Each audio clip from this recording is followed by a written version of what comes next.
Ok សួស្តីអ្នកនរគ្នា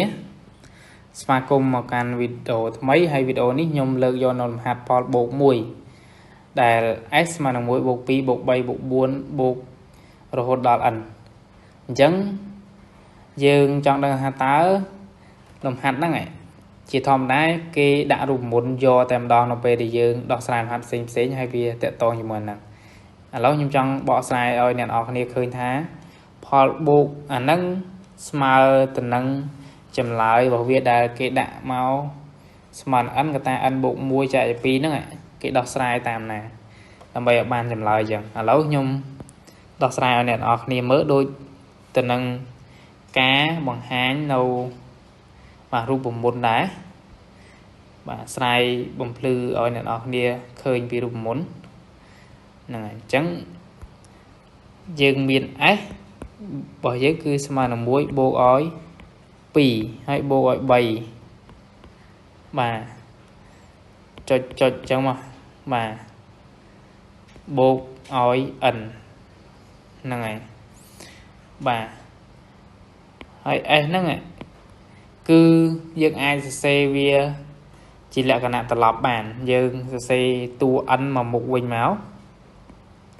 ហើយបើបន្ទាប់ពី n ហ្នឹងគឺវាមាន n ដក1បាទមាន n ដក1ហើយតូចជាង n ដក1វាមាន n ដក2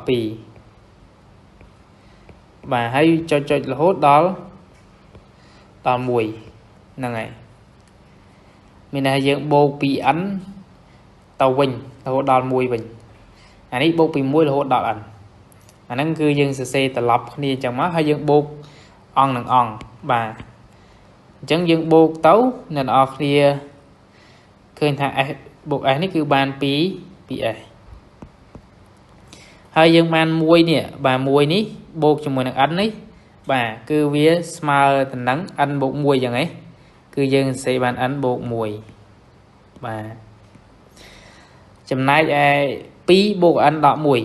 2បូក n ដក1គឺវាស្មើនឹង n បូក1ដែរបាទ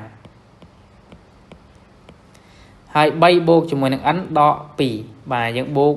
ទៅតាមតួរបស់វាណាអញ្ចឹង3បូក n ដក2គឺវាបាន n បូក1ដែរហើយគ្រប់តួរបស់វាបូកចូលគ្នាអញ្ចឹងណាបូកចូលគ្នាអញ្ចឹងរហូតចុងក្រោយនេះគឺយើងបាន n បូកឲ្យ1ដូចគ្នាអញ្ចឹងយើងចង់ដឹងថាតើ n បូក1ហ្នឹងវាមានចំនួនប្រមាណតួបាទអញ្ចឹងវាមានប្រមាណតួយើងមើលទៅគឺអានេះតួទី1តួទី2តួទី3យ៉ាងមករហូតដល់តួទី n អញ្ចឹងមានថា n បូក1ហ្នឹងវាមានចំនួន n តួបាទហ្នឹងហើយឥឡូវអ្នកទាំងអស់គ្នាបានយ៉ាងម៉េចបាទ 2s ស្មើនឹងអាហ្នឹងn បូក1ចំនួន n តួយើងតួបាន n បូក1គុណជាមួយនឹង n បាទហ្នឹងហើយកន្លែងហ្នឹងបើសិនជាអ្នកនរគ្នាអត់យល់យើងក៏លេខមកមើលតម្លៃលេខបាទតម្លៃលេខដែលវាសាមញ្ញឧទាហរណ៍ខ្ញុំថាបាទ3បូកឲ្យ3បូកឲ្យ3បូកឲ្យ3ចំនួន4ដងអញ្ចឹងអាហ្នឹងគឺវាមាន4ដងបាទអញ្ចឹងយើងអាចសរសេរបានថា3គុណនឹង4បាទហ្នឹងអាហ្នឹងដូចតំណឹងយើងមានចំនួន n តួបាទយើងមានចំនួន n តួហើយ n បូក1នឹងចំនួន n តួយើងអាចសរសេរបាន n បូក1គុណនឹង n ណាអូខេស្មើនឹង n កតាឲ្យ n បូក1នេះបាទបាទហើយយើងទាញរក s ទៅគឺយើងបាន n កតា n បូក1ចែកនឹង2ហ្នឹងហើយអញ្ចឹងអ្វីដែលអ្នកទាំងអស់គ្នាតែងតែឃើញបាទនៅលំហាត់មុននេះខ្ញុំបកស្រាយហើយយករូបមន្ត1បូក2បូក3បូកចុចរហូតដល់ n ហ្នឹងស្មើនឹង n កតា n បូក1ចែក2ទៅអាហ្នឹងគឺយើងបកស្រាយតាមហ្នឹងបាទអញ្ចឹងយើងសម្រេចថា1បូកឲ្យ2បូកឲ្យ3បូកឲ្យ4ឬក៏យើងបូក ចុចហ្នឹងឯងរហូតដល់ n តួហ្នឹងឯងគឺយើងអាចសេបាន n កតា n បូក1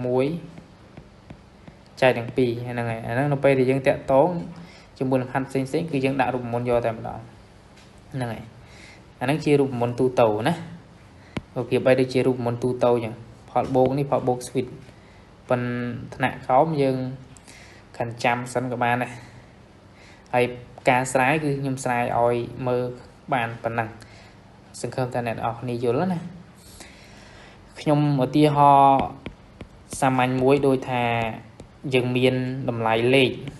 យើងបូករហូតដល់តម្លៃលេខណាមួយចុះ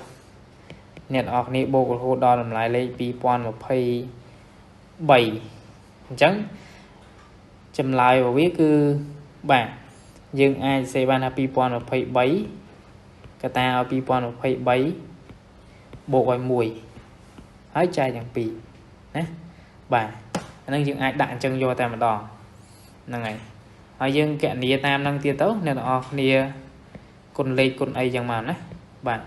អានេះ2023បូកឲ្យ1វា2024អញ្ចឹង2024យើងសម្រួលទៅបាទយើងបានប៉ុណ្ណេះណាអូខេហ្នឹងហើយអញ្ចឹងយើងគុណគ្នាទៅឃើញចម្លើយវាអាហ្នឹងខ្ញុំឧទាហរណ៍ថាបើសិនជាវាដល់2023តួបាទនេះ n ហ្នឹង n តួជារៀងទូទៅអញ្ចឹងអត់មានអីវែងឆ្ងាយទេអាហ្នឹងគឺមានតែប៉ុណ្្នឹងបាទអូខេហើយយើងនឹងជួបគ្នានៅវីដេអូក្រោយអូខេបាយ